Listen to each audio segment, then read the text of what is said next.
Joining us now, former White House counsel to President Barack Obama, Bob Bauer. He's a professor of practice at New York University School of Law. Also with us, former Assistant Attorney General Jack Goldsmith. He is a professor at Harvard Law School. They are co-authors of the new book, After Trump, Reconstructing the Presidency. And historian Hal Brands is still with us as well. So, Jack, let me begin with you. It seems the Attorney General always is on the front lines of partisan attacks. I remember back during the Clinton era, a lot of us Republicans were upset that Janet Reno, even though she seemed to name independent counsels for everything else, she would never touch the foreign money part of the scandal, which may have been the biggest scandal.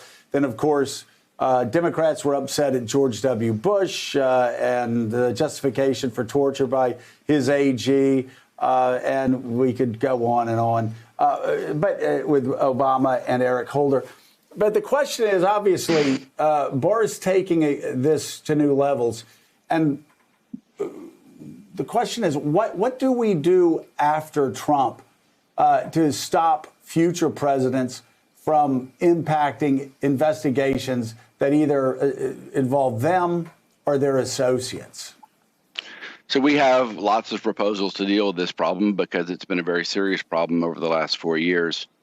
It starts with who the Attorney General is. I mean, there's no substitute for having an Attorney General with integrity and having a president who respects the norms of independence that have prevailed for 40 years. But we propose to put in place reforms to, first of all, make the Attorney General himself subject to the rules of the department about not commenting on ongoing investigations, something that Barr has done quite a lot lately, and that is undermining whatever investigations he has going on. We emphasize the role of the obstruction of justice statute in law enforcement. It's understood in the department, but not well enough. We have a variety of transparency requirements to ensure that if the Attorney General takes a decision that is untoward, that at least the public knows about it. There's only so much you can do, because the problem here, and it's a problem, you just went through the whole litany of how every Attorney General is accused of being politicized.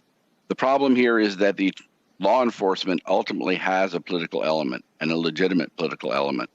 And the trick is to try to carve off and prevent it from becoming partisan and politicized, while acknowledging that attorneys general get to make prosecutorial decisions and directions based on politics sometimes.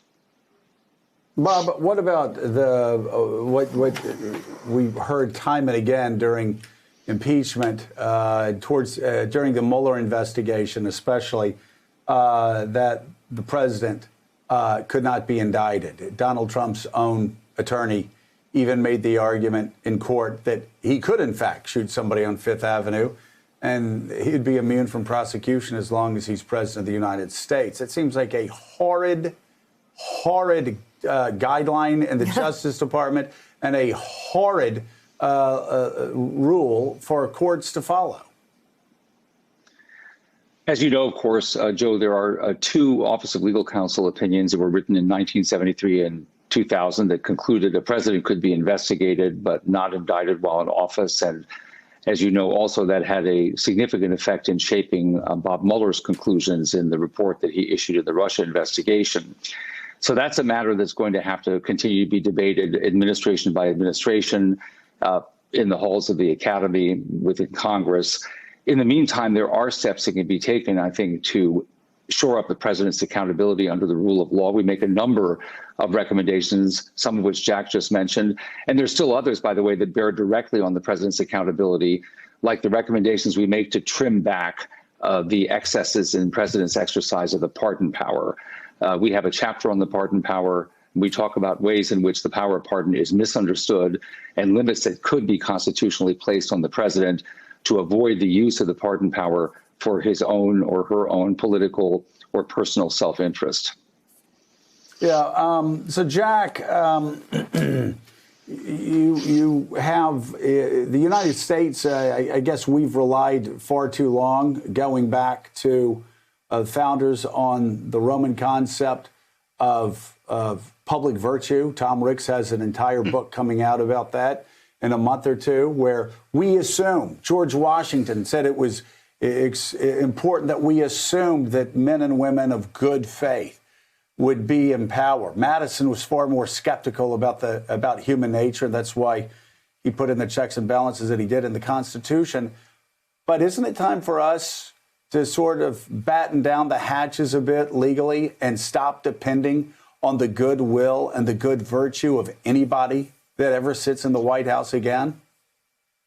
Well, your premise is absolutely right. One of the things, I've been studying the presidency for 3 decades, and I didn't fully appreciate until Trump came along the extent to which the point you just made is true, that we depend ultimately on the fundamental decency and reasonableness of presidents and that we've constrained them accordingly.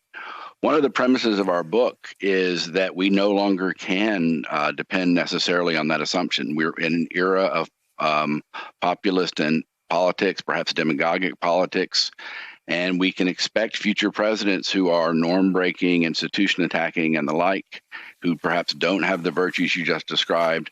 And in some sense, our entire book is about shoring up the executive branch, trying to reestablish norms, putting in legal constraints and processes to deal with presidents like that. So I agree with you, and I think it's a worry going forward. And by the way, in a big way. Republicans, this will actually help you as well, because Democrats are going to be in the White House again. So it seems, again, so many of the precedents that Donald Trump has set over the past 4 years need to be overridden one way or the other. The new book is After Trump, Reconstructing the Presidency. Bob Bauer and Jack Goldsmith, thank you both for being on the show this morning. And Bob, would love to get you back for your other book as well. Quite a prolific author. And thank you, Jack, so much. And Hal Brandt. Thanks for checking out MSNBC on YouTube. And make sure you subscribe to stay up to date on the day's biggest stories. And you can click on any of the videos around us to watch more from Morning Joe and MSNBC. Thanks so much for watching.